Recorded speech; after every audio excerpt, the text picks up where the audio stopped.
Streaming live on all the usual spots, Facebook and YouTube and Twitch. If you're joining us live, thank you. If you're watching after the fact, you can still comment and respond and interact with us. I am Mo Lightning. To my left is the lovely, the talented, the not very hoodlum-ish Lindsay Withany. Me? Hey guys, how's it going? It was fun. I mean, is that more of like a rhetorical how's it going, just like you're responding to hi, or was that a serious question? I really want to know how it's going with you guys. Okay. All right. It's going for me. The other guy below, what are you known for again? Let me see. Oh, no. Threesomes. That's what he's known for. Ladies and gentlemen, the threesome Hall of Famer, Dvon. Dvon, how are you, sir? I'm doing all right. Besides this virtual schooling that I was trying to inform you guys on, it's hasn't been pretty, man. Has not been pretty at all. I think I've been more worn out doing this virtual schooling with my kids than actually being in any TLC match that I've ever was in.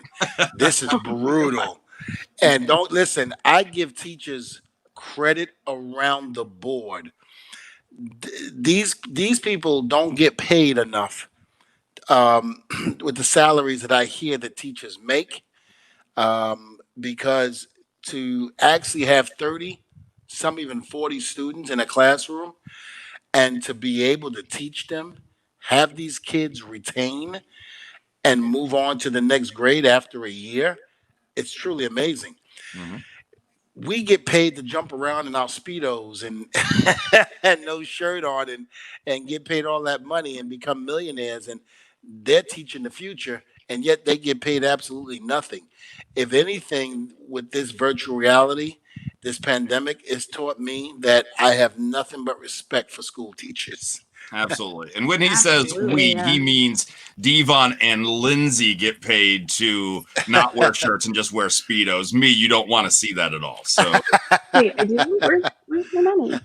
I was doing that for free. Don't worry, Lindsay, it's coming. Don't worry. Okay. It's coming. Invisible air is coming. Yes. No, I get you're right. The teachers, I've always felt that they deserve a little bit more respect. I'm also the son of a teacher who had been he retired full time. He had been filling in. My father had been filling in as a substitute for a couple of years, but with all the changes that have gone on this year, he's like, nope, I'm officially retired. I'm done with it. Good for him. Absolutely. Yeah, I don't blame him there. Anybody wondering, yes, we will have a guest joining us in progress. So get your questions and comments ready. He will be joining us momentarily. So what's new in everybody's world? Lindsay, we know that you just spent your weekend pretty much in front of the TV. I did. It was the most productive weekend I've had in a really long time. Dvon, don't get mad at me. I watched all 8 episodes. And he's out. He's done. Okay, bye. I could not help it. Next thing I started watching, and the next thing you know, it was the last episode. It just happened. Well, but I won't spoil it for you. Well, here's the deal, Lindsay. Uh-huh. I actually made it to episode, I think, 6. Okay. So there's only 2 more episodes left of Lucifer. Wait a minute, Dvon. You were going to watch that whole first half of the season without her? Well, listen, thought I wouldn't. Let me hold on. There was no way in hell after last week's episode did I honestly think that Lindsay wasn't going to binge watch Lucifer and have something over my head. So there's no way. I am over your head. Yeah, you are. Well, technically, literally speaking, you are. But I actually saw, like I said, either 5 going into 6, or I'm still into 5. I'm not sure, but I was kind of happy with it. I was very happy. Mm-hmm. I thought, the new storylines and things like that was very interesting. Yeah, very different from the other seasons. Very, very different. I was hoping to see some returning people come back. Yeah. And unfortunately, on episode 5, I still haven't seen them. I saw one, which was the mother, who came back in that little vintage story thing that they did. I liked They that were one. rehearsing the Different. 40s and 50s. Yeah, that was cool. But no, wake up. Wake up. Wake up. Wake up. But other than that, I mean, it was cool. I loved it. Me too. Absolutely loved it. It's so far great. Now, if I'm not mistaken, correct me. They have 1 through 8, and then they're gonna wait for about another January, I think, another few months to show the other 8. I think so. I think that's how it's working. If you ask me, I think a lot of people are doing that right now. I think a lot of the TV shows are breaking it up as opposed to showing it, because of what's going on. It seems like they're not able everybody's to doing film. that. Yeah. So they're separating their seasons, making them longer. Mm-hmm. And I also think that's it's a part of the streaming services doing that as well. Because I just found out today that I'm very excited for The Boys season 2 on Amazon Prime that debuts next weekend. But they're not dropping the whole season. They're only dropping like 3 or 4 episodes and then releasing another one every single week. So if you signed up with that email address for that 30-day free trial, you're not getting the whole show. Oh, no. Oh, wow. That's kind of smart on their part. Well, let me ask you a question. Are you paying for it too, Mo? Like, I am. Yeah. Yeah. So it brings to my point what we said. What was it? Blacklist. When they were doing that, they basically made you pay for the season that just ended. Yeah. I don't know what network Blacklist comes on, but I think it was yeah. So you have Amazon as regular. But then it's Amazon Prime. Yeah. So not only are you paying monthly fees for it, now you got to pay extra if you want Blacklist. It's the same thing with yours. Yeah. I mean, so this is at least it's not extra for the for this show, but you just have to keep paying that monthly cost, which is kind of like the Disney Plus model, because as they drop The Mandalorian, as they continue to drop Marvel shows, one a week until the show's done. And again, you can't well, I mean, I suppose you can if you really want to create all of those email addresses, but what about now? Or just find a friend and you're gonna get their information. Well, let me ask you guys, what about hello Felicia, what about Disney Plus? I when it first came out, it was such a talk, and now I'm barely hearing anything about it. I mean, is that right, or am I just no? You're absolutely right. I think it's the pandemic. I mean, there's you're going to hear about it more because The Mandalorian season 2 is ready to go. So as soon as that drops, people will be talking about it again. But we were supposed to get, I think, Loki by now. So Tom Hiddleston's show. I think there was supposed to be more content ready to go, but then 2020 happened and crapped all over us. Wow. Yeah, during 2020. Huh. 2020 has been an awful year for a lot of people. Did you see where we should make 2020 just another bad word? Like, you're such a 2020. Whoa. It's been so awful. How dare you? I just speak the truth. Everybody's thinking it, Mo. Everybody, you're 2020. Hi, Adam. Well, let me ask you this: is it almost like using the F word? Yeah, I think it's gone that far. Like 2020, you, Dvon. Wait till I start talking threesomes. Yes, we do have a Dvon mansplains that we'll do near the end of the show. And I better save this for later. Yeah, you better. Or either have another bottle on the side. I'm gonna tell you that right now. Go and grab your phone, order delivery, get that ready to go. It'll show up by the time he starts mansplaining. Oh my god! People who know me, I bet you they're pretty much saying, "Yeah, I can't wait to hear Dvon explains this one." No, people that know you're like, pretty good. I'm gonna quit. I definitely appreciated that.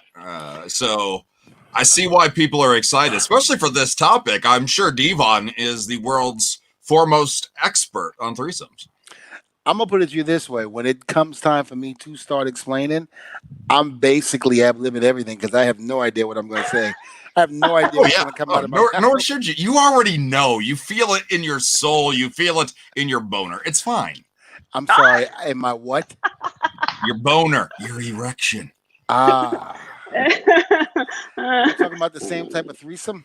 Is our guest yet on yet? Is he here? Nope. We're gonna keep talking about mansplaining the threesome. Can we just get it over with? No, we can wait because the more anticipating of that explanation, the more drinking you will probably do, and I feel like I've been anticipating it all week. You have been ready to get it over with. You have been. You've been excited, revved up the whole nine. But you're gonna love it. It's gonna happen, and you're just gonna love it so much. You're gonna enjoy it. You're probably gonna want more of it. Me or Dvon? That both. Yeah.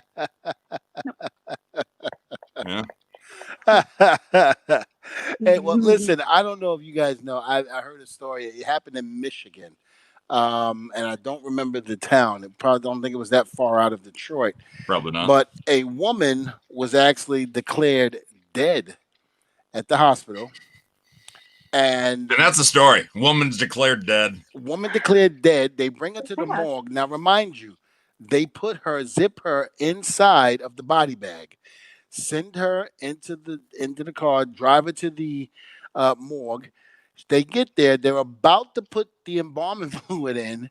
They're about to slice her open, and all of a sudden, her chest starts moving. She starts flinching.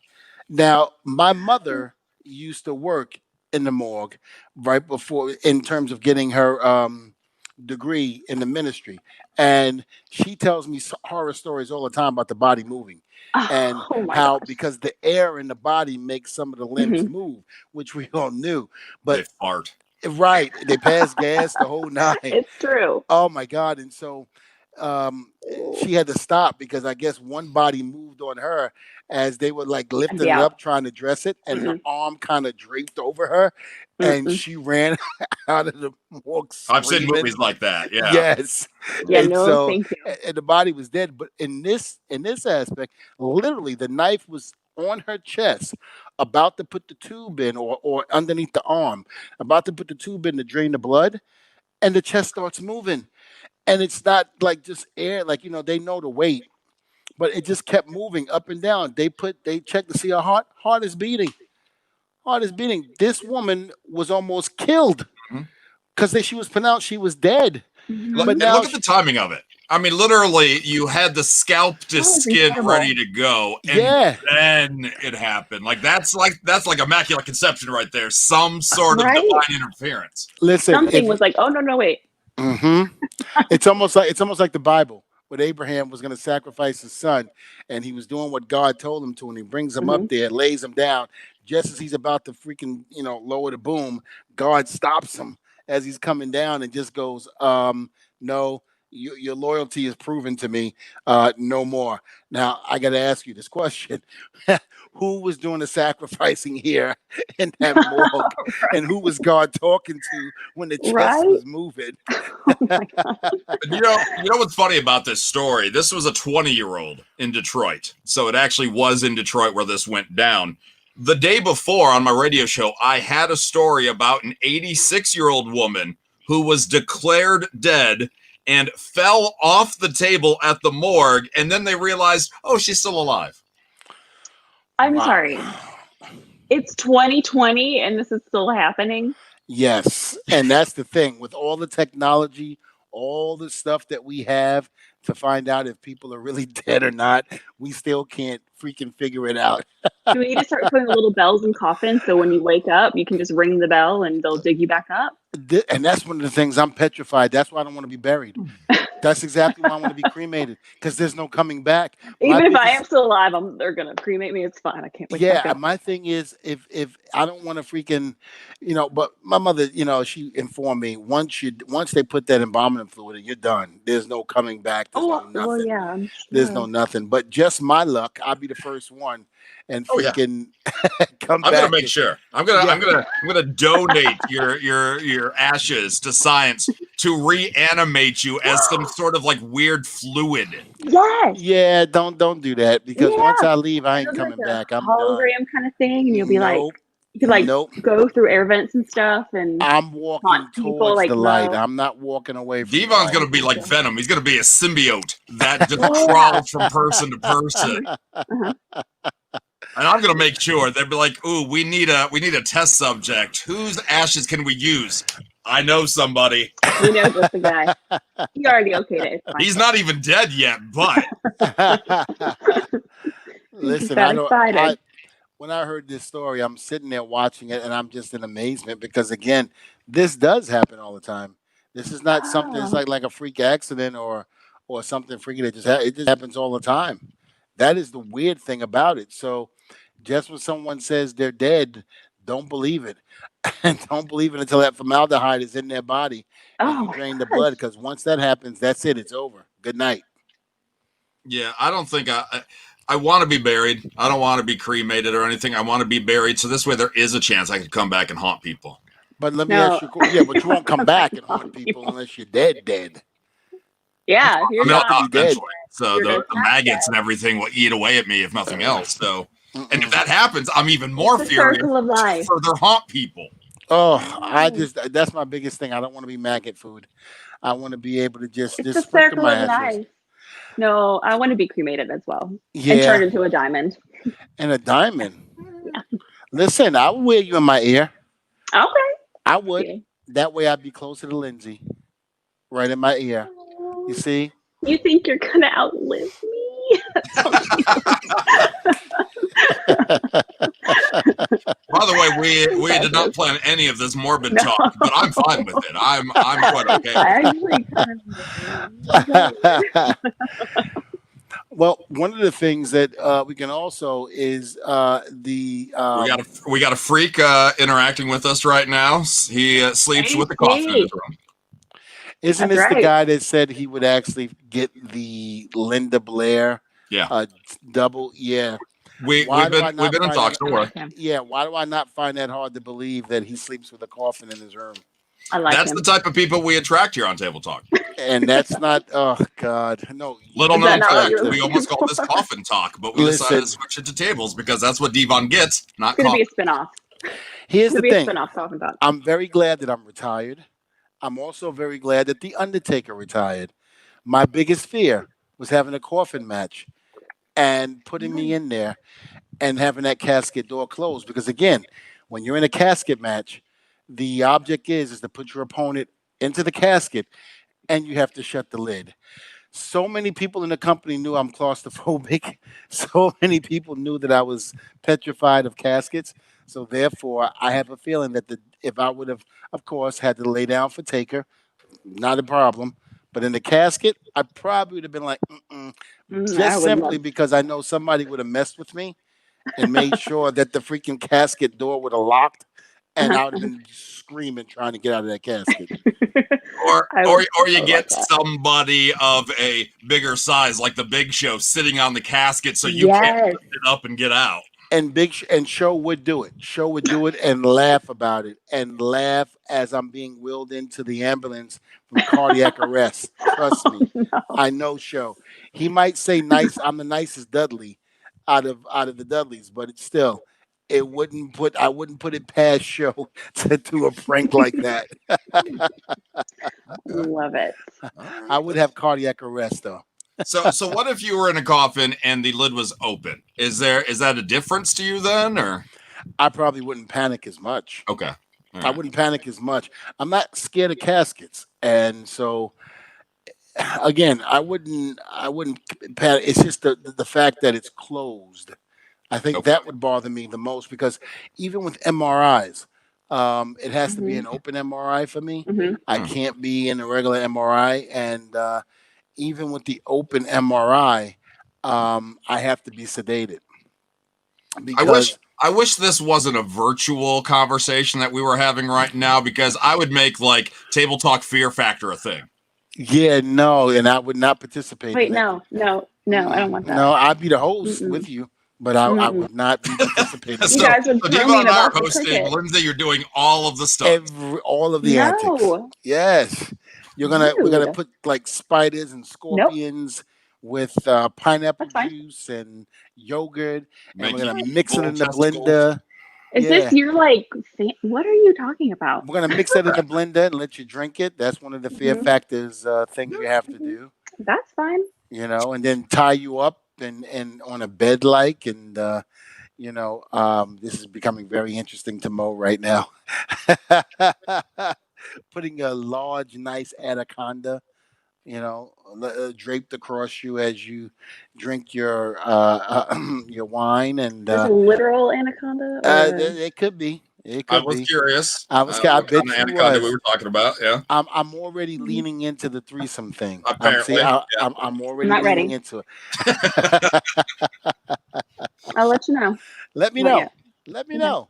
Okay. All right. So, all right. No, I was just curious about the coffin stuff and how that works. I mean, they have kiss coffins now, so you could actually have a closed casket, but then you could rock out to Detroit Rock City, Dvon. That's all right. Oh. Explain that to me, please. No, seriously. They have kiss caskets, kiss branded caskets, so you could be buried in it. You can just hang out in there, and it plays music and everything. It plays music like forever? No, until the battery runs out. You're not dead when you go in. Or you are dead when you go in. But maybe you want to, your soul gets taken up to the stairway to heaven. I don't know.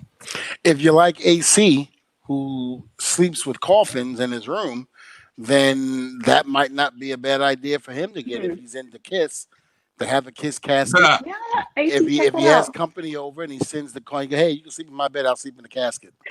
All right, so let me tell you a story about AC, our listener AC here. AC and I go back a few years, so I do consider him a friend. I gave him an opportunity at a radio station years back where he was the midday guy. That was the afternoons. And we got new systems. We got these upgraded systems. And his favorite band of all time is Kiss. That's not a coincidence. He loves Kiss. That is an understatement.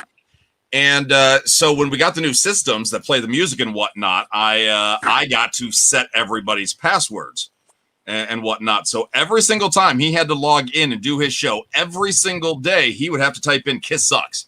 Every single day. And he had no power to change it at all. And I'm quite proud of that. Wow. Something I'm so proud of. Yeah. So thank you for that history, because now I know that you and this guy AC is close. And now I know that you two are working very hard to get this woman who played Linda Blair's double on the show. Mm-hmm. Please forgive me for ever asking you to go outside as wrestlers to come on the show. Oh, man. If somehow or another, you probably would get Linda Blair on the show. No, yeah, it's only a matter of time, really. Yeah, for sure. I mean, I know enough of the agents and whatnot, too. Oh, yeah, we can make this happen. You know what? I'm all for it. If you can get Linda Blair on the show, I'm all for it. And I'll tell you why. You have to overcome your fear. She is my biggest fear. I know I would probably pass out if I met her in person. So therefore, when things do sense to go back to normal, and we are able to do Wizard Worlds and Comic-Cons and all that good stuff, and me and Lindsay are sitting down, because Lindsay would never tell me if Linda Blair was actually going to be on that Comic-Con or Wizard World. If I've already had her on the show and I'm already comfortable with her, it would take away from it the fear that I would have for her if I saw her in person. So therefore, maybe it's not a bad idea to have her on the show. Maybe I need to get over my fear, but I do need a warning before you do that. Okay. Are we talking like 2-minute warning, or how much? Yeah, like 5 seconds. I would say 5 minutes. I could have a priest come in and bless the podcast. Damn, you got a priest for a next door neighbor there. All right. Listen, they did it on the set of The Exorcist, so why not? It's true. Now, it's funny. Brian mentioned something I was thinking of as well. Six Flags did the promotion where you had to be in the coffin for 30 straight hours. And if you survived, you got passes to the park. In this case, he said $600. Would you be able to do that? It's an open casket, but you have to lay there for 30 hours with like 5-minute bathroom breaks here and there. No, I wouldn't do that. You keep $600. Hell no. I'd rather work a regular 9 to 5, and I'd rather go back to the post office and make that, and rather than sitting in a casket for 30 hours. I don't listen. There's no reason for me to be in a casket before my time. That's all I'm saying. That's all I'm saying. Because I did tell my family, I said, hey, you don't have to cremate me right away. Get a cheap casket, put me in there, do the viewing, say a couple of things. When it's over, burn me. So did you used to work for the post office? Is that what? Yeah, I thought you knew that. I was a disgruntled postal worker. I guess maybe it didn't click in my head. Did you wear like the short, really tight shorts? No, nope, not at all. What happened was the nut huggers. You didn't wear those? No, I was what they would call the casual worker at first. So you only worked 6 months. And within those 6 months, you were able, if they wanted to keep you, they could keep adding the 6 months. Then what you would do is you would take a test to become a transitional worker. That would allow you to stay with them for 2 years. And then after the 2 years was up, you could, within those 2 years, you could take the test again to become a permanent. So I did all 3 of those stages to become a permanent. And I lasted, I think, at the post office for, 6, 7 years until I went to ECW. And I remember Joey Styles when I came in and I'm beating up everybody with a chair. Joey would say, "Oh, Dvon's gone postal." So you never wore any of those shorts? Yeah, no. Look at that guy. Look at that guy. That's not you showing off his. Listen, the guy showing the knees, that was good, but that wasn't me. No, he was showing his post off, his tan line, his farmer's Look at that. Yeah, that guy's as pale as I am. You ain't lying about that one. No, him and Sheamus would have a run for their money. No, but I was there. I really had a good time at the post office. I really did. But of course, I wanted to pursue my career in pro wrestling, and I actually got fired from the post office. What did you do? That was the thing. I didn't. I wasn't there long enough. I wasn't there long enough to get the weekends off. And at the time, ECW was running just Fridays and Saturdays. And so when I asked them, I kept asking for Fridays and Saturdays off or calling in sick. But again, that was like maybe 2 or 3 weeks. So wait, you were working for the post office and ECW? Yeah, at the time. Yep. I had no idea. Yeah, basically what happened was I would work Monday through Friday at the post office. And then Tommy Dreamer and Paul Heyman would pick me up at my house because I only lived like 5 minutes away from the post office. They would pick me up and we would go head on to the ECW arena. So did you think about making that your gimmick? Being like an extreme mail deliverer? That would have been something. Dvon, get the taxes. Absolutely. But thank God Xavier comes in. Taxes. He's our savior because Xavier, I was just telling him how I was a disgruntled postal worker while I was working in ECW. And I didn't want to go into details. I know, nobody knew. Xavier, you didn't know that? I had no idea. Well, first and foremost, ladies and gentlemen, please welcome our special guest, XAVIER WOODS, one half of the second greatest tag team in the history of this business.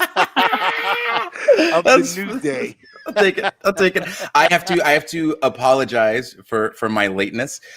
Life exploded in the past 4 hours, so I'm not even in focus. I'm just gonna sit back here so I can be in focus. There we go. I'm in pants and a suit. It's been crazy. Up for this show, yeah. Been crazy in my house. I can I can get a button or two down, show some taco meat. Yes, wait a minute, taco. A little bit. Hold on. Whoa, wait a minute. Does that help? Is that ratings? Thank you. Up until I start. I got to zoom in on that. There we go. Yeah.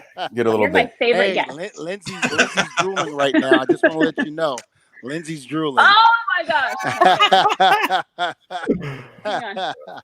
Well, welcome to the show, Xavier. Very, very honored and privileged to have you on here joining with Mo up there and Lindsay.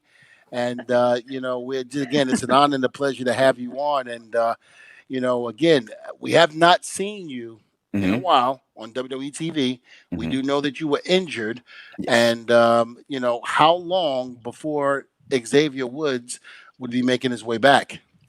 Well, I'm here and I'm there. I bounce around. I feel like normally when you see somebody get injured in our industry, not all the time, but normally you don't really hear anything about them until they're back wrestling again or they make their big triumphant return. Your boy stays working, podcast, YouTube, Twitch, TV shows. I'm working, so I'll come back when I'm getting to the point where I'm feeling good. I can jump. I can run a little bit. It's not fully healed yet, but I'll be right back at work. We'll say sooner rather than later. I don't have a date yet, but that also depends. When are you going to work? Because I'll wait until you go back and you're finished, because I know that you're trying to beat me up. What you mean go back to work? Meaning I'm a producer now, so I know, go back to work every Monday and Friday. I'm saying when you're putting the boots back on, because I know that's coming. Yes. I know it's coming. You're in too good a shape right now to not be talking about putting boots on. You always walk around, because remember when you were done, when you told me you were done the first time, not in a bad way, you got out of shape. And I was like, okay, cool. It's a real thing. And not out of shape. You just weren't like working out every day. But then all of a sudden, your body started to change, and you came and patted me on the back, and you patted me a little too hard. And I looked at you, and you were a little too big. I said, "Wait, are you about to put these boots back on and beat me up?" And so I'll wait for that, because it's coming. Look at us. No. Listen. Regardless to what you, Xavier, and the two knuckleheads up top think, okay, I am not coming back. And I do owe you a slap in the back of the head.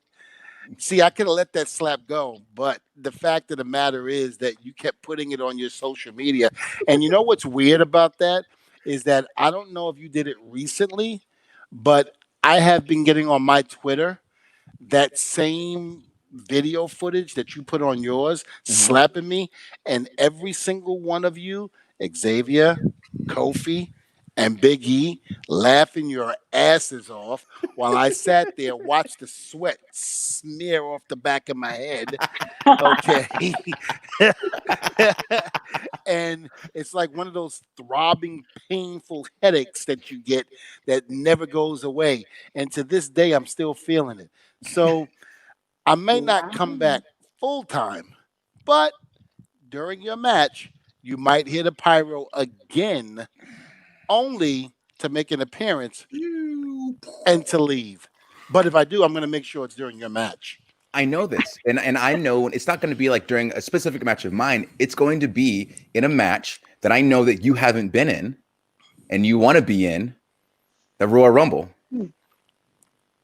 What, you haven't been in one, right? Never in a Royal Rumble? Oh, look at that. Look at that. I thought I had a record, and Dvon said, no. I've been in less Royal Rumbles than you. I've been in none for a longer period of time. So, By the way, hold on. To answer you're welcome on the show every week, by the way.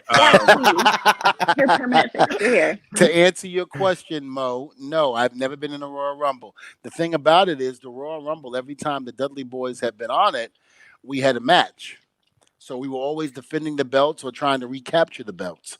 So when it came time for Royal Rumble, was never in it. Now, when we left and went to TNA, the year of 2015, I believe, January, that Royal Rumble, they invited Bubba. We weren't with the company at that point.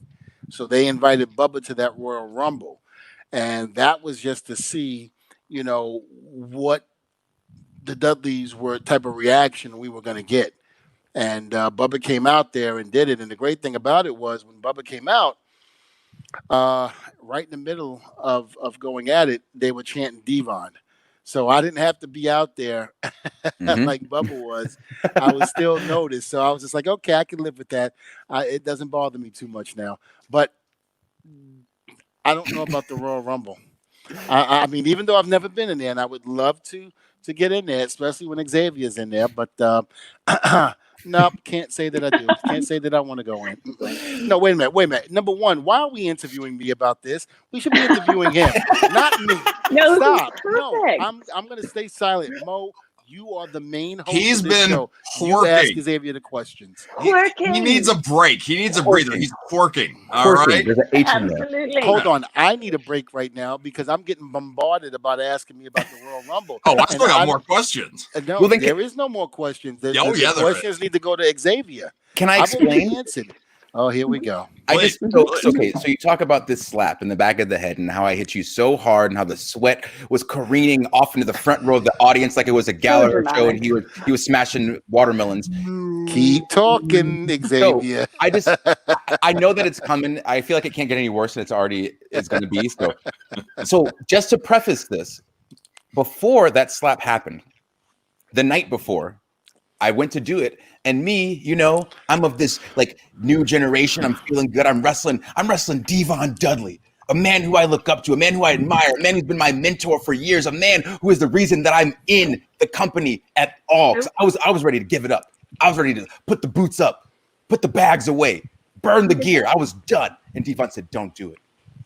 He said, "You got a gift, kid, and you got to use it. Send your stuff to WWE." So I did. Testify. And then, yes, this man, he hit me with all of this. He spun around on it too. He did the whole deal. And I said, you know what? I'm going to follow my dream. And then all of a sudden, Dvon comes back. And I say, oh my God, Dvon's coming back. And as he came back, him and Bubba yanked my feet while I was standing on the apron. I took a full bump on the floor. Most painful bump I've ever taken in my life, by the way. So we fast forward to wrestling them overseas, and it's so exciting because, you know, we get the opportunity to be in there with legends.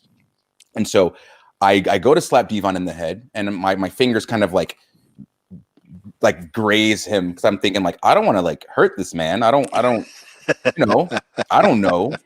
And they do, and he looks at me. He like touches the back of his head, looks at me, he goes, "Did you miss?"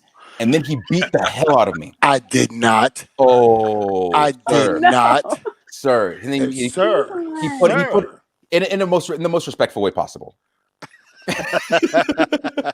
Sir. And so I didn't want that to happen again. So this time he told me. He said, "You know, I got to get hit. I got to feel it. I was an ECW kid. I was getting hit in the face." With keyboards, and the things are flying, with chairs, with flaming tables, and there's barbed wire and bats. He goes, "I gotta feel it." I said, "Oh, okay." I mean, I might be short, but contrary to what wrestling scholars may think, height does not mean strength. So your boy brought it from down low, and just gathered all the energy that I could in that arena, and just brought it upon the back of Dvon's head. And I kid you not, it was like, you know, have you ever been in a situation where the jets are flying over and there's a sonic boom noise? That's what it was. And I started crying, laughing. The arena started crying, laughing. Kofi and E are falling off the apron. We are dying. But then I look back, and Dvon is not pleased. Just like the night before when I missed, I got the hell beat out of me again. I can't win. No.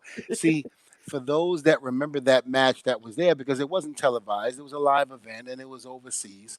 For those that remember, I made it look like I beat him. And that's the story I would have told if the police would have showed up. It's called acting.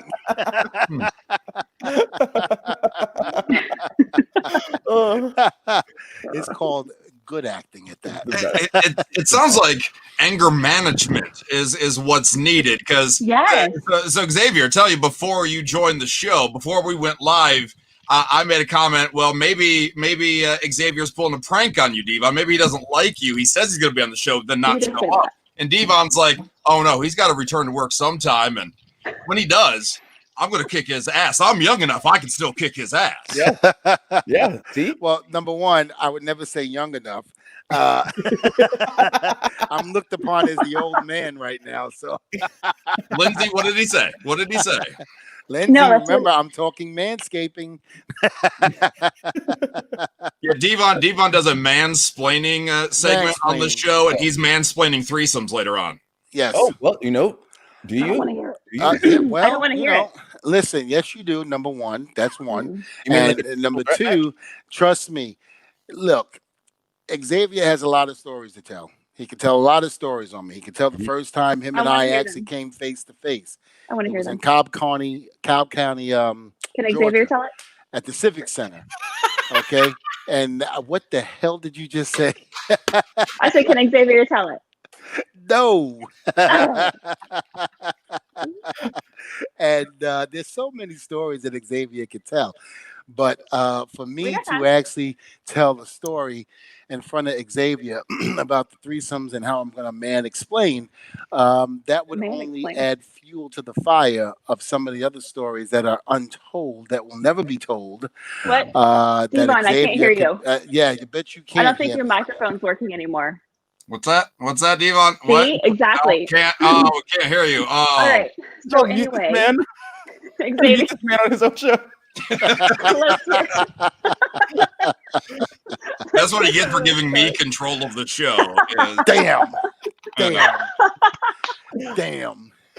Producer's prerogative, I guess.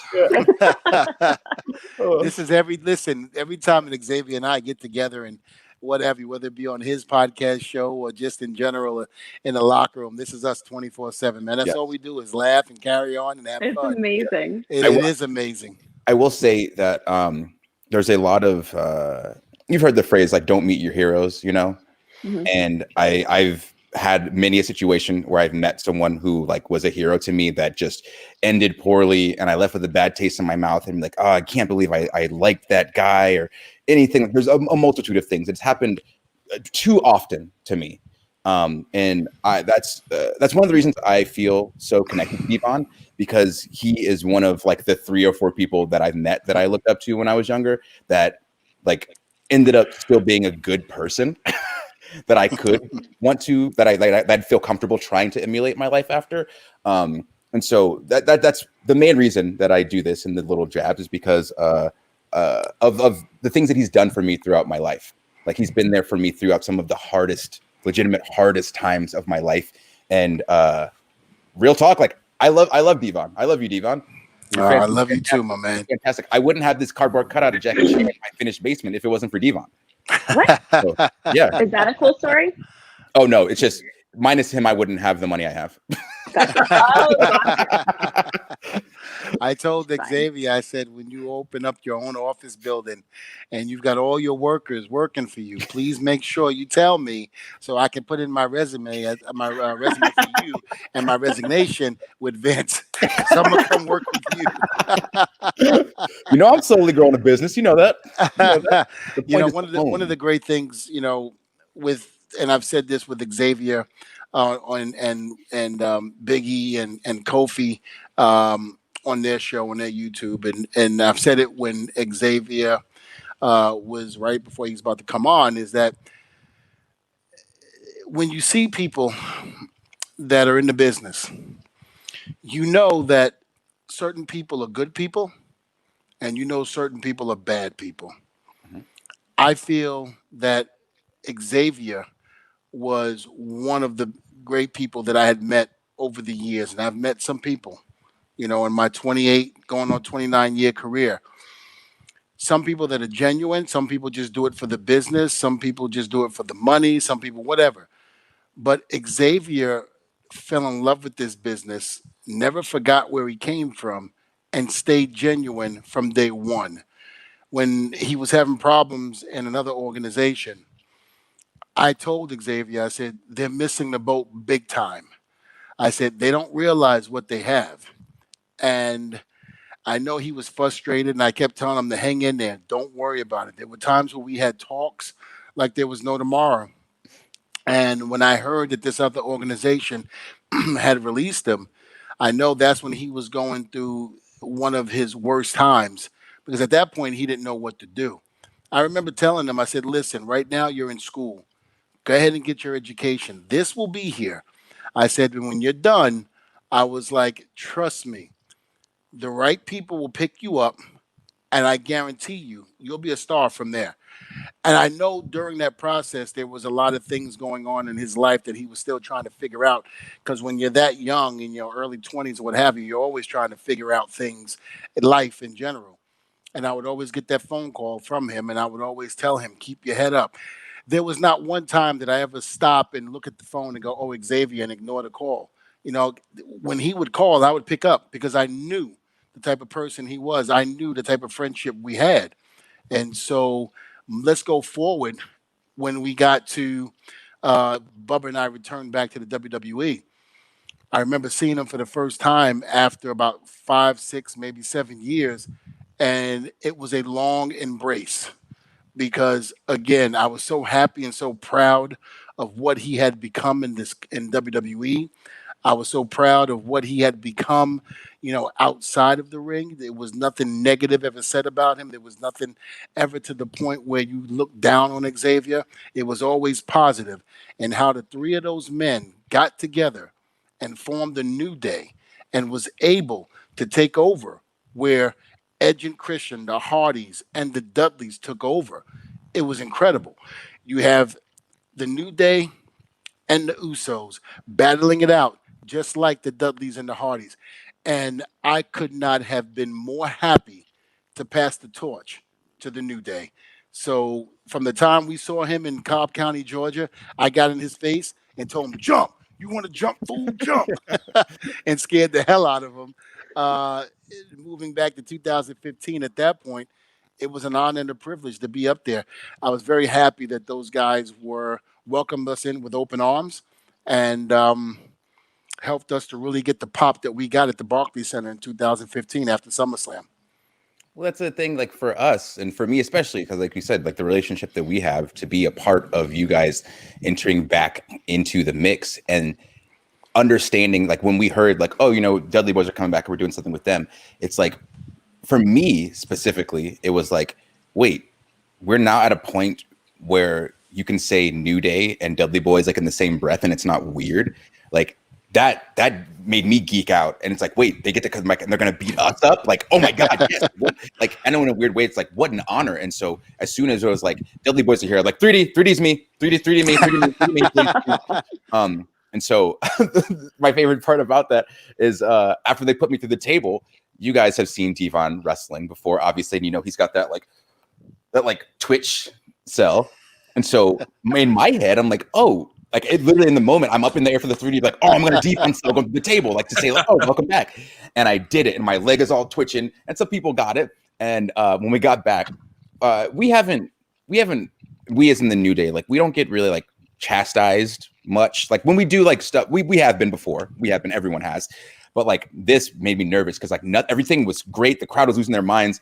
And I just go in the back and we're high-fiving, hugging. Oh, great. See you back. And I see Vince just over there and he goes, hey, come here. And so like the three of us start walking over and he goes, no, just Woods. And I was like, oh, no.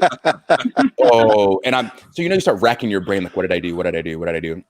And he goes, hey, great stuff out there, taking the 3D through the table, like super high, it looked awesome. But that cell, it's not the 80s anymore, kid. And okay, I got it. But in my heart, I knew I did the right thing to pay homage to Dvon, but I definitely didn't do it again. Oh my God. Listen, sometimes you take yesterday and you make it today, you make it yours. And with me twitching and shaking and all of that after a big power move, I got that from Roddy Piper. And I always was a big fan of Roddy Piper, the way he sold. And for those that never believed that pro wrestling was real, of course, a lot of people laughed at that. But to me, it was entertaining. I loved it. So when I finally got into the business, I wanted to make it my own. But it was like Xavier said, I was paying tribute to Piper every time I did it. I wasn't trying to be like Piper, just paying tribute. So I took what he did and made it into my own. So to hear Xavier say that is great because I got it from Piper. Xavier got it from me. It's like a list of things that, in this business you get from every generation. Yeah. So just like 3D, I know the Usos, wanted to use it so many times. And I remember going, well, hell, use it. We ain't doing it no more. I know Alexa Bliss and Nikki Cross are doing a version of it. They wanted me to help them to kind of make it into sort of like 3D. They call it 333D or something like that. Some weird name they call it. but it's, it paid homage to us. So a lot of people get mad when you do what they used to do in the ring. I don't take it as an offense. I take it as an honor, as a privilege, because that means you touch somebody's life so much. They wanted to be, they wanted to do you good. They wanted to make you happy and to show you how much respect they had for you. That's when I realized that people who get mad, they're marks. Those are truly marks. You don't realize what people are doing for you in honor. And so I can name up a couple of people I think that get mad when you use their finish or you put a towel over their head and what the fuck are they doing? Blah, blah, blah, blah. Man, listen, relax. It's a work. Yeah. Relax, Yeah. And when Xavier did that, I popped huge in the back. I popped huge. And that's when he pulled me aside and he goes, Vince gave me hell for that. Totally worth it. 100% worth it. At that point, we didn't realize, me and Bubba, that the business had changed even within those 10 years that him and I had been gone. The rules, what we did in the Attitude Era, we couldn't do anymore in this new generation. It was over, and we had to adjust really quick to that. It was a little difficult because sometimes it's, kind of hard to, change an old dog and teach him new tricks. But we did it, and we were able to hang with the New Day and the Usos, and we had great matches. I mean, we were able to hang with y'all. You said it. You said it wrong. Listen, you guys were the young pups. We were the old guys trying to still hang on. Listen, I was just I was trying to be like Flair and wait for you to give me that freaking shining wizard. Before you give it to me, you just look at me and go, Dvon, I love you. Yeah. And bam. Put me out of my misery. Like old Yellow, the dog. Just shoot me, take me out the back, and put me out of my misery. I do remember we did something where we jumped you guys and beat you up and left you laying. And I remember before it happened, both of you came up to all three of us and you both said, just apologize later. And you walked out. We were like, oh, all right. That's the green light. That's the green light. Let's go. And I think I give the Shining Wizard to Bubba like so hard. Like I could feel it through my knee pad and everything. And I remember, oh, thanks, kid. And I'm like, my God, ECW must have been terribly painful. Yeah, it was. And I remember us telling, New Day, listen, go out there and like he was right. Say sorry now, because you need to go out there and really, really give it to us, when you beat us down, because there was nothing you could do to us. There was nothing that would hurt us that wasn't already done in ECW. We had did it for so long that our bodies were used to it. I'm not saying that was smart. I'm not saying that was smart at all, because we're paying for it in some way, shape, or form now.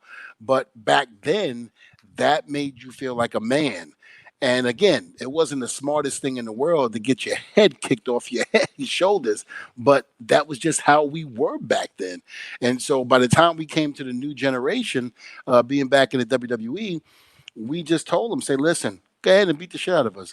Just make sure that you lay it in. Don't miss. And I think Xavier took that literally when he slapped me in the back of the head. Yeah, definitely. But like you just touched on, said that like at that time in that era, like it made you feel like a man. That's one of the things that I'm thankful for, like connecting with you, because while you would always like take my calls and you kind of like took me under your wing like another son, you know what I mean? But then I always saw how you interacted with like your actual children, and that to me, told me more about like what being a man is. Being a man is being able to take care of your family and being able to play with your kids later in life. So I think that the change in the style came from us learning from you guys. And when I say us and you guys, like the younger generation learning from the older generation, like you guys saying like, hey, go out there and do this, but this is an art and you got to be able to do it the next day, obviously, but look at the larger goal. The end game isn't wrestling. The end game is like your grandkids and hopefully your great grandkids, and being able to like bend down and pick them up and play with them. Like you don't want to, obviously you breathe, eat, sleep, bleed wrestling, but you have to always remember like there's something bigger waiting for you when you finally decide to quit traveling to different countries and fighting your friends for money. Yep. Absolutely. Now, did we see there, Xavier, that you will be one of the hosts of Talking Smack? Apparently. I was gonna say, like, watch the first episode. Didn't see you there. was at home. I found out when y'all found out. So it's been adjusted. So I'll be there soon, starting soon. Did they like call you and be like, hey, where are you right now? And you're like, home? Kind of, pretty much. Okay. Things happen sometimes. It's one of those things, like it's a very large company, and you'll find at any large company sometimes things get just like lost through the cracks. Things that someone thinks that someone told somebody else, but they actually didn't get a chance to, but then that person thought that someone else told them. So it's a regular thing with a company that's as large as this, that's as successful as this. So it's not like a bad thing by any means. It's just like a little oops, okay, cool. Now we're on the train tracks again. Let's get it moving. Okay. All right. Well, congratulations. That's kind of cool. I mean, it's going to be a hell of a looking forward to it. Very much so. Talking Smack was incredible. And, obviously people loved it. The pairing of Renee and Brian at the time. And, it's going to be something completely different because Kayla and I are completely different people from them. But we hope that we can do it justice, again, paying homage to the people who came before us. And so, fingers crossed, fingers crossed that I continue to get to host it, because when someone tells me, hey, you get to do this unscripted television show, people don't always like what I say. So we'll see how long I'm the host. All right. Now I do have to ask your thoughts. Big E and The Miz did kind of get into it a little bit on the last episode about Kofi and the opportunities given to him. And I think there was a former writer that went on the record to say that nobody had faith in Kofi behind the scenes. What's your take on that? I've literally, and Dvon can tell you this, I've literally never cared what someone else other than me and the people that I need to care think about the situation that I'm in. So I believed in Kofi, E believed in Kofi, and Kofi believed in Kofi. And lo and behold, even though however many hundreds of thousands of people or whatever are part of the company that may not have, he became champion at, to me, the greatest moment in WrestleMania history. So looks like we don't need anybody else to believe in us but us. And that's a lesson for the kids. All throughout my life, I've had people telling me, you're too small, you're not strong enough, you're not fast enough, you're not XYZ. And so the best feeling isn't like an actual revenge on that person. The best feeling is your success in the field you said you would have success in, because the person who doesn't believe in you, the person who cares not for you, the person who thinks that you aren't mentally prepared or mentally tough enough to get through whatever obstacles you have to get through to get to what you want, those are the people who will be watching on the sidelines. Those are the people who are going to come back and say, my kid loves you. Can you sign this action figure? Those are all what that's what those people are going to be doing.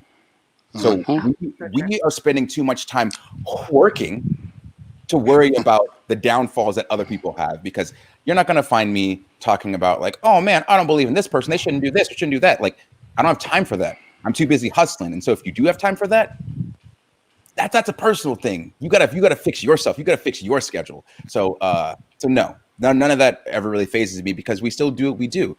And we have done that. And what we've done is do something different over the past, 6 years that we've been in the company. We're in an era, I think we're in an era of wrestling where everybody watched. Like, they watched ECW, so they saw a bunch of like badasses and tough guys. They were watching WWF. They would see Triple H and The Rock and Stone Cold, and like everybody tried to emulate that tough guy. Wrestling is a variety show. If you only have tough guys, then you have no variety. So rather than trying to use the same toolbox that many people were trying to use to get to the top, we said, why don't we make our own tools and build our own house, and that'll work. And luckily, because it very well could not have worked, luckily it did. And so we're going to continue down that path, because nobody, the people who didn't believe we could build the house, they're on the outside now, and they're getting rained on while we're sitting in our living room sipping on cocoa, That's awesome. That's great. Absolutely. Now, and talk about working and whatnot. You got any updates about G4? They're going to bring you in? I mean, I hope so. G4 is fantastic. It was fantastic then. It's going to be fantastic now.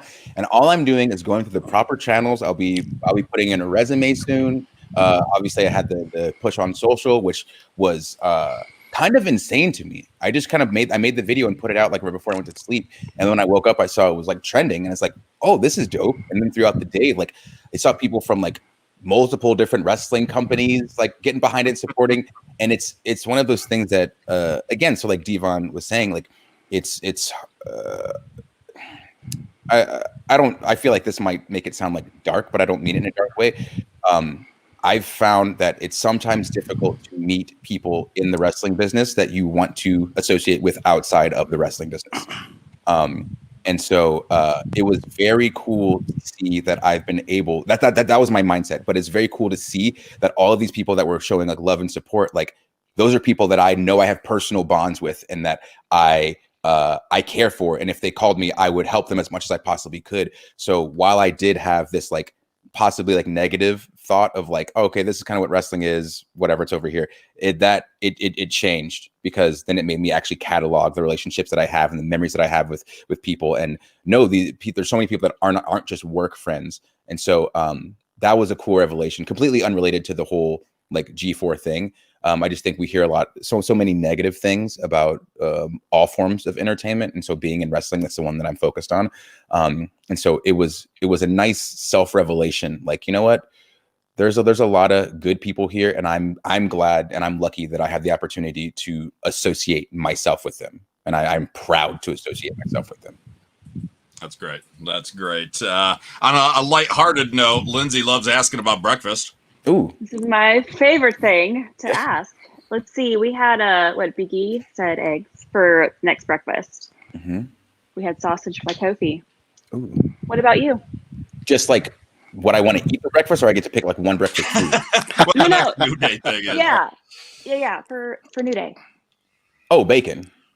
Oh, okay. Because they don't eat red meat, and so like the bacon's just mine. If we pick it up, I'll just eat great bacon. But honestly, I've been since quarantine, I can count on my fingers and toes the amount of meals that I've had that haven't been a Chipotle burrito. Wow, that's 2 to 3 burritos a day. Just you are inhaling them. Listen, I need to come hang out with you, because that's my meal. Yes, That's what I love. Get That's right here. These brother, muscles you can't see. Brother, the 24-inch pythons are growing, brother. They gotta eat. They gotta eat, brother. Well, I know our time's running out here, but I do want to say congratulations on Up, Up, Down, Down. I mean, It's been great as a video gamer, a guy who grew up with the Konami code and everything as well, to be able to see this explode. Congrats on that, man. Thank you very much. It's been a long journey to get to the level that we're at now. But again, something that Dvon touched on when he talked about like how when he came back to WWE, he saw like things had changed. And I feel like they hadn't just changed like in the ring, but they changed backstage too. He can probably attest to this. Video games weren't a thing backstage. If they were, it was very few people that had like their handheld systems. As we're now, it's like, rather than having a new person come into the roster and we go out, line up 10 shots at Jack, and then let's talk about your life, kid. Let me learn about you. You say, oh, you want to get this work in Madden? And if you don't, then we probably, it's not that we don't associate with you, but like we're gonna know less about you. Because you're not gonna make it, kid. Yeah, that's where we banter, because like that's like all of the banter between friends playing video games. That's literally just wrestling promos.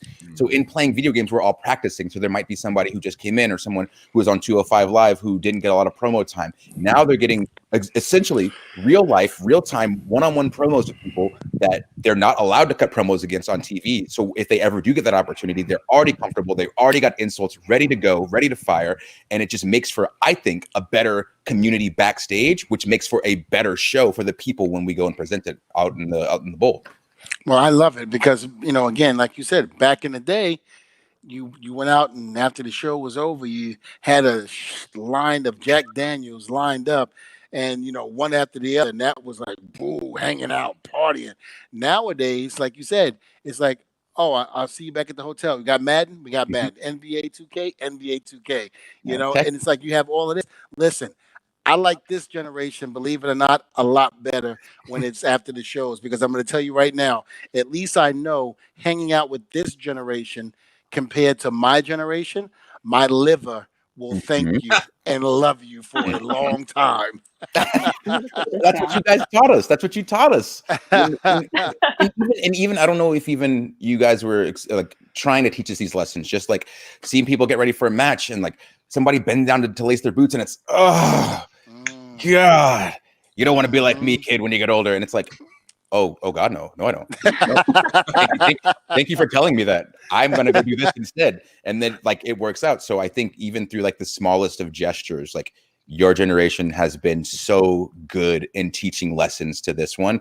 And that's what I think is like the biggest change. And so it's always so interesting when I hear people from previous generations talk about this generation, how like, oh, there's like, people aren't tougher and stuff anymore. You don't act like this. Like we don't, because like we learned from you guys not to.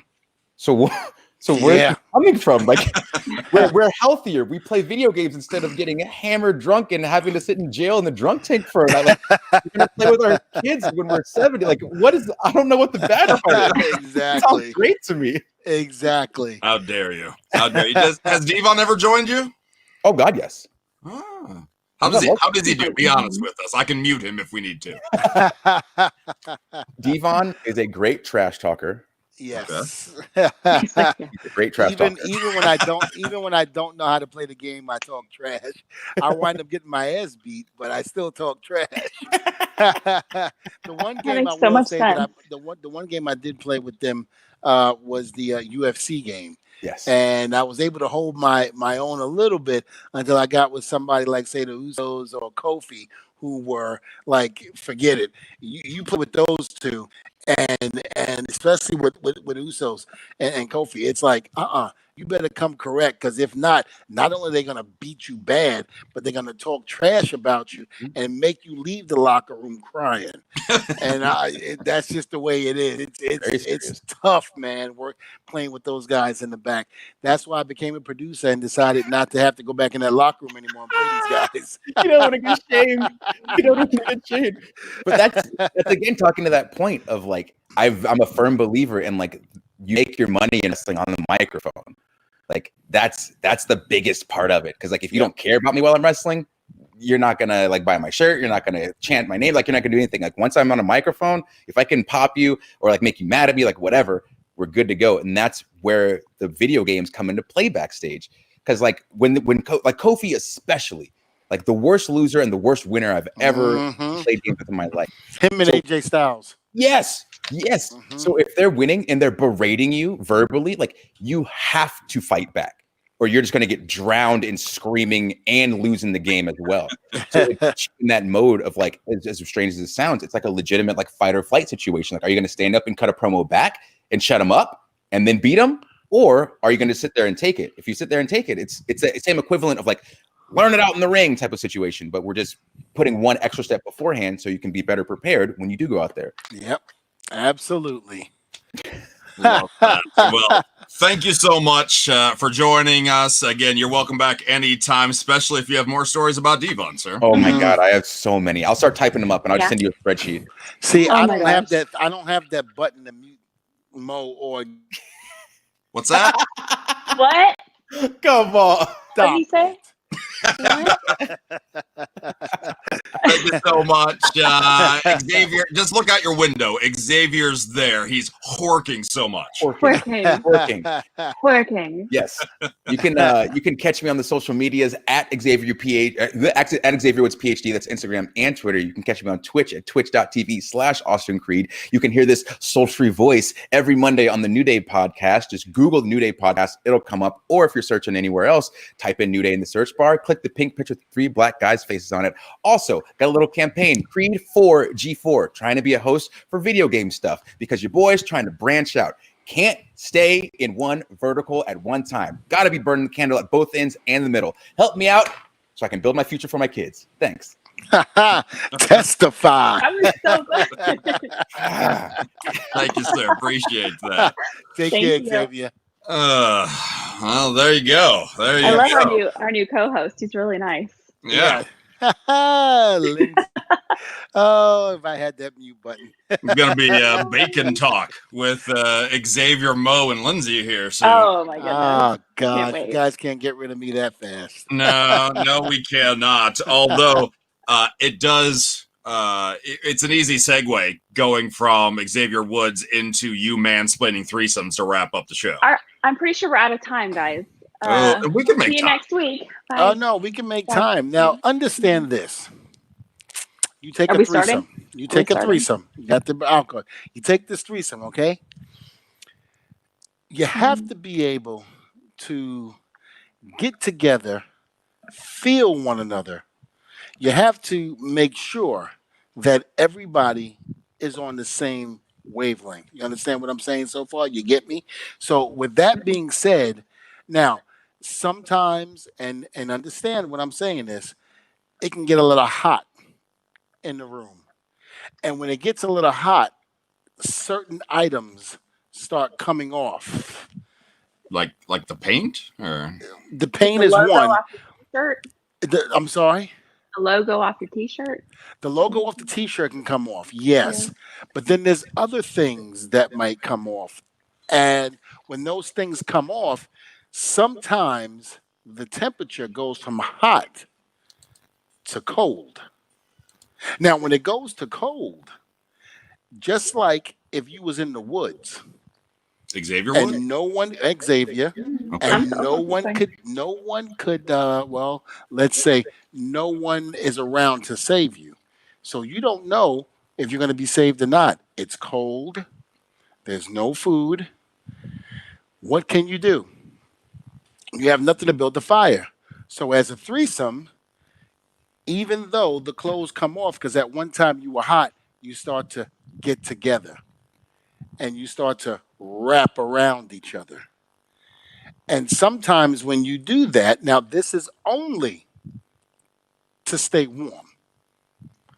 What you do is that as you're wrapped around each other, it's cool to maybe jump a little bit, but you don't jump high. You jump kind of forward. You go forward, the other person goes forward, and where the third person goes forward, well, it could either be behind the first person or behind the second person. But that way, we don't let the air get away. We don't let the heat get away. I think I've seen this in a movie. It was called The Human Centipede, right? That's what I was thinking. It was. And there were a lot of great things that came out of that movie. Like what? Well, I'm so sorry. Well, would you like me to continue? I mean, I can. Oh, yeah. Please. Oh, Okay. I'm good. I've learned enough. Are you sure, Lindsay? I can, yes, sir. Because I'm thinking as we jump up and down somewhat, but not up and down, I should say. I'm going to correct that. That's like back and forth, back and forth. Things happen. And you can get some exercise out of it. And at that point, the body starts sweating and you start dripping. And as you start dripping, things start dripping. And then things get friction again. And it's almost like putting wood together and putting it together. It's phenomenal. It is phenomenal. I'm telling you. It doesn't sound like it is. Oh, no, but it is. Trust me. Trust me. And certain people during this might yell, scream. They might lose their mind, but it's not out of fear. And it's a pleasure type of deal because you're warm. You're feeling the dripness. You're feeling everything that can be associated with trying to be as one with the other. Yeah, that's Human Centipede. Yeah. At its best. Agreed. At its best. Yeah, which is the first one. The first one was the best one. The other two, no thanks. I didn't even watch the other two after that first one. Yeah. No, the first one, I mean, and here's the deal too, if you get hungry and, if the Human Centipede and you start eating and then, 15 minutes later, you want to be the first part of the Human Centipede. You definitely want to be the first part. Yeah. So Dvon mansplains the Human Centipede, everybody. That's what happened. Okay. Yeah. If you have an idea for a Dvon mansplains, hit us up. anywhere. If we can make Lindsay uncomfortable, even better. Yes, because I owe Lindsay so many uncomfortable moments. No, you don't. Yes, I do. As much as you've done, and as much you put me through with these fans, that some of them that aren't all there at Comic-Con and Wizard Worlds, and you thought it was the funniest thing. No, they love you. Yeah, and I'm gonna make money. Listen, I'm gonna explain every single episode and make you feel as uncomfortable as I possibly can. And she goes back to